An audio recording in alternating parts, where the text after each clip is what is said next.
Hello guys, आपका बहुत बहुत स्वागत है हमारे यूट्यूब चैनल पर। आज की वीडियो में हम लोग बात करने वाले हैं कॉम्बिनेशनल क्लिपर्स के बारे में। प्रीवियस वीडियो में हम लोगों ने देखा था कि क्लिपर्स क्या होते हैं, क्लिपर्स के टाइप्स क्या क्या होते हैं और उन सभी की वेव फॉर्म किस तरीके से बनती है, सर्किट किस तरीके से बनते हैं, सारी चीजें हम लोग डिस्कस कर चुके हैं।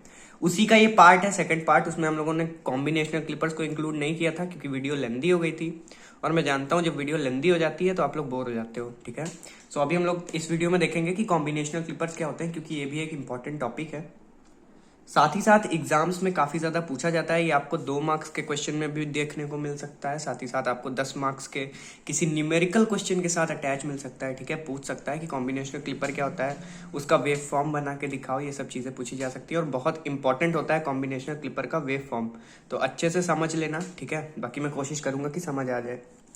सबसे पहले स्टार्ट करें तो क्या लिखा हुआ है, it is used when portion of both positive and negative of each half cycle of the input voltage is to be clipped या फिर रिमूव्ड। इसका मतलब क्या है, कॉम्बिनेशनल क्लिपर सर्किट का यूज हम लोग तब करते हैं जब किसी भी पॉजिटिव या नेगेटिव, मतलब पॉजिटिव और नेगेटिव दोनों ही साइकिल्स में, जब किसी पर्टिकुलर पोर्शन को क्लिप ऑफ करना हो इनपुट वोल्टेज से, ठीक है, तब हम लोग कॉम्बिनेशनल क्लिपर का यूज करते हैं। फिर से एक बार बता दूं, इसको हम लोग तब यूज करते हैं जब दोनों ही पॉजिटिव और नेगेटिव साइकिल, जो एक वेव फॉर्म में पॉजिटिव नेगेटिव साइकिल बनती है, दोनों के कुछ पोर्शन को जब क्लिप करना होता है इनपुट वोल्टेज की वेव फॉर्म। ठीक है, ये चीज याद रखना, आउटपुट वोल्टेज की वेव फॉर्म की बात नहीं कर रहे हैं।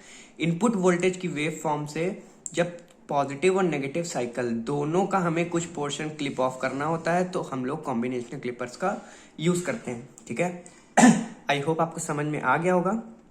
इसके बाद अगर बात करें सर्किट की, तो आप लोग देख रहे हो ये हमारा कॉम्बिनेशनल क्लिपर का सर्किट है।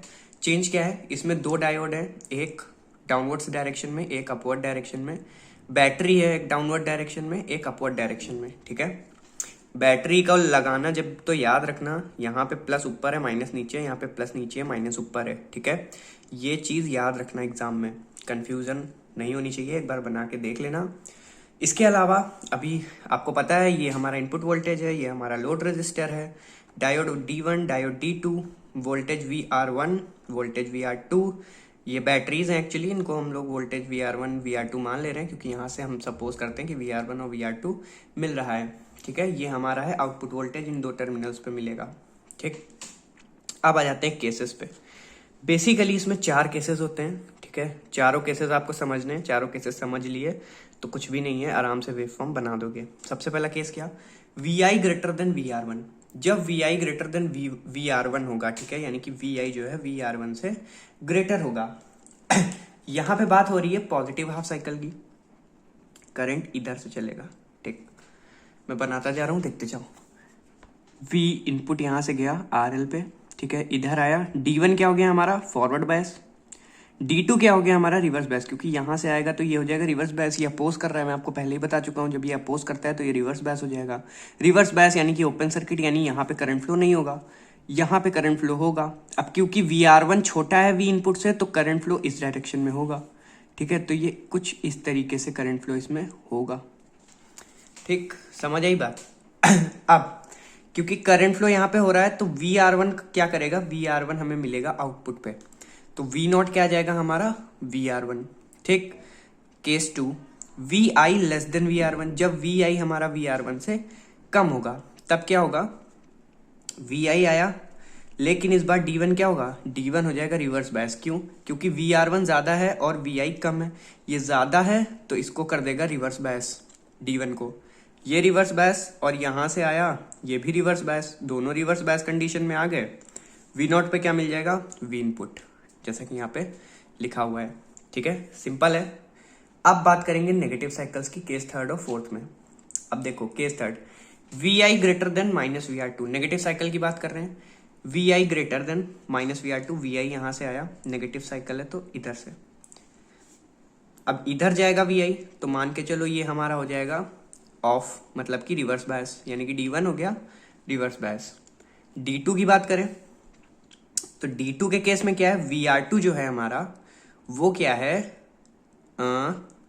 ठीक है, minus VR2 is less, minus VR2 lesser है। लेसर का मतलब क्या है, यहां से यहां से हमारी V इनपुट आएगी। अब ये क्योंकि लेस है तो V इनपुट इधर से जाएगी, तो D2 क्या हो जाएगा, फॉरवर्ड बायस। यहाँ पे मैंने थोड़ी सी मिस्टेक की है, ये हो जाएगा हमारा फॉरवर्ड बायस। ठीक है, लिखने में मैंने गलती कर दी, I am sorry for this. So I hope आपको समझ में आ गया होगा। VI क्योंकि ग्रेटर है VR2 से, माइनस VR2 से। माइनस VR2 क्यों ले रहे हैं, क्योंकि बैटरी यहाँ पे ऑपोजिट डायरेक्शन में लगी है। ठीक है, याद रखना है। अब यहां से गया D2 फॉरवर्ड बायस, करंट इसके अंदर घूम रहा है। V0 पे हमें क्या मिल जाएगा, माइनस VI। क्यों, क्योंकि इन दो टर्मिनल्स पे हमें क्या मिल जाएगा, VI। ठीक, तो V0 पे हमें क्या मिलेगा, माइनस VI, जैसा कि यहाँ पे लिखा हुआ है। इसके बाद बात करेंगे केस 4 की। ठीक है, तो केस 4 में हो सकता है डायग्राम आपको ना दिखे। वेट वेट वेट वेट, यहाँ पे क्या है देख लो। केस 4 अभी मैं डायग्राम दिखा दे रहा हूँ। VI is less than minus VR2। VI less than minus VR2। देखते हैं डायग्राम में, मतलब कि जब हमारी V इनपुट क्या होगी, VR2 से कम होगी, तब क्या होगा, ये आई, क्योंकि नेगेटिव साइकिल की बात कर रहे हैं, यहां से आई यहां से आई। अब VR2 क्या है, VI से ज्यादा है। अगर VR2 ज्यादा है तो इसका क्या मतलब है कि VR2 हमारा इधर से जाएगा। ठीक है, आई am sorry sorry sorry sorry, इधर से नहीं जाएगा, इधर ही से जाएगा। ठीक है, ऊपर गया, इसको किया फॉरवर्ड बायस, इस सर्किट में गया, इसको भी किया फॉरवर्ड बायस, यानी कि दोनों हमारे D1 D2 क्या हो गए, फॉरवर्ड बायस, क्योंकि VR2 VI से ज्यादा है। दोनों फॉरवर्ड बायस हो गए, करंट कंप्लीट हो गया। ये VR2 यहाँ पे सर्किट में घूम रहा है, तो यहाँ पे और यहाँ पे क्या मिल जाएगा आउटपुट वोल्टेज में, VR2 of course minus VR2। तो V0 हमारा क्या आ जाएगा, माइनस VR2। फोर्थ केस में मैं दिखा दे रहा हूँ, देखो V0 क्या आ गया है, minus VR2, D1 D2 forward bias. अब इन चारों को हमें नोट कर लेना है। अगर सुनो, मैं समझ रहा हूँ थोड़ा सा कॉम्प्लेक्सिटीज आ रही होंगी इसको समझने में, क्योंकि ये थोड़ा सा टिपिकल टॉपिक है। अगर आपको प्रॉब्लम हो रही है तो एक बार आप दोबारा से ये वीडियो देखो जहां से मैंने एक्सप्लेन करना शुरू किया था केसेस को, आपको समझ में आ जाएगा कि किस तरीके से यहाँ पे काम हो रहा है। इसके बाद हम लोग देखेंगे वेवफॉर्म के बारे में। ठीक है, सो ये रहे हमारे चारों केसेस के output. VI greater than VR1 जब हमने देखा था तो क्या हुआ था, V0 इक्वल VR1 आया था। VI लेस देन VR1 देखा था तो V0 इक्वल VI आया था। VI greater than minus VR2 के केस में क्या आया था, V0 इक्वल माइनस VI। और लास्ट केस हमारा VI less than minus VR2 के केस में V0 इक्वल माइनस VR2। अब बस वेव फॉर्म में क्या करना होता है, वेव फॉर्म बनाना बहुत इजी है। अगर आपको ये वैल्यूज मिल गई तो बस इन्हीं वैल्यूज के अकॉर्डिंग हमें एक आउटपुट वेव बना देनी है। बस क्या करना है, देखो समझो। यहाँ पे तो नॉर्मल कर्व चल रहा है हमारा। ठीक है, इनपुट हमारा पूरा चल रहा है। अब VI greater than VR1, VI greater than VR1, यहाँ पे VR1 है, यानी कि इस वक्त हम इतने पोर्शन की बात कर रहे हैं सिर्फ। ठीक है, केस 1 में हम इतने पोर्शन की बात करें। इतने पोर्शन का मतलब इस साइकिल का भी, इस साइकिल का भी और इस साइकिल का भी, क्योंकि केस 1 2 पॉजिटिव साइकिल के थे और केस 2 3 नेगेटिव साइकिल्स के थे, और 3 4 नेगेटिव साइकिल्स के थे। तो जब VI ग्रेटर देन VR1 है, यानी कि ये पॉइंट पे, तो क्या है हमारा V0 इक्वल VR1, यानी V0 हमें कितना मिल रहा है, VR1 के बराबर। तो हम बना लेते हैं, इतने पोर्शन पे हमें V0 कितना मिल रहा है, VR1 के बराबर। ये यहाँ पे देखो ध्यान से समझो, ये चीज समझने वाला है। फिर से मैं बता दे रहा हूँ, VI greater than VR1, VI greater than VR1, यहाँ पे है VI मतलब ये पूरी जो हमारी वेव है ये पूरी VI है, ग्रेटर देन VR1 यानी VR1 लाइन से ऊपर। ये इतना पोर्शन इसका है, इतना पोर्शन इसका है, इतना पोर्शन इसका है। ठीक है, तो इतने पोर्शन का क्या हुआ है, V0 इक्वल VR1। जब आउटपुट वेव बनाएंगे तो ये वाला जो पार्ट है हमारा, ये वाला पार्ट, ये हमारा VR1 के बराबर आएगा। तो VR1 यहाँ पे यानी इसके बराबर। ठीक, सेकंड क्या है, VI लेस देन VR1, जहां पे VI VR1 से कम है, यानी कि ये वाला पार्ट, अब ये वाला और ये वाला। ठीक है, ध्यान से समझना, इंपॉर्टेंट चीज बता रहा हूं। देखो VI लेस देन VR1 यानी कि इतना। ठीक है, अब बोलोगे कि ये भी हो सकता है, तो अभी इसकी बात नहीं कर रहे हैं, अभी नेगेटिव साइकिल की बात नहीं कर रहे हैं। इन दोनों केस में हम लोग इसमें और इसमें सिर्फ पॉजिटिव साइकिल की बात करेंगे। तो इसमें क्या हो रहा है, V0 इक्वल VI आ रहा है हमारा, यानी कि जितना VI है उतना ही V0 है। तो बना दो, जितना VI है उतना ही V0 है, बना देंगे, इसमें क्या दिक्कत है। ये आ जाओ यहाँ पे, फिर इधर, और ये हो गया यहाँ पे, यहाँ, ये यहाँ नहीं बनेगा एक्चुअली, ये कहीं मिडल में जाएगा, ठीक है। ओके, सो ये हो गया हमारा जो पॉजिटिव साइकिल है उसका वेव फॉर्म। अब नेगेटिव साइकिल की बात कर लो, V I greater than minus V R two. Negative cycle में V I greater than minus V R two, यानी कि किसकी बात हो रही है, इसकी बात हो रही है। ग्रेटर देन मतलब ये वाला पोर्शन, ठीक। सारी साइकिल का क्या हो गया, V not equal minus V I, minus V I के बराबर, यानी कि माइनस वाई वी आई इतना ही तो है यहां से यहां तक।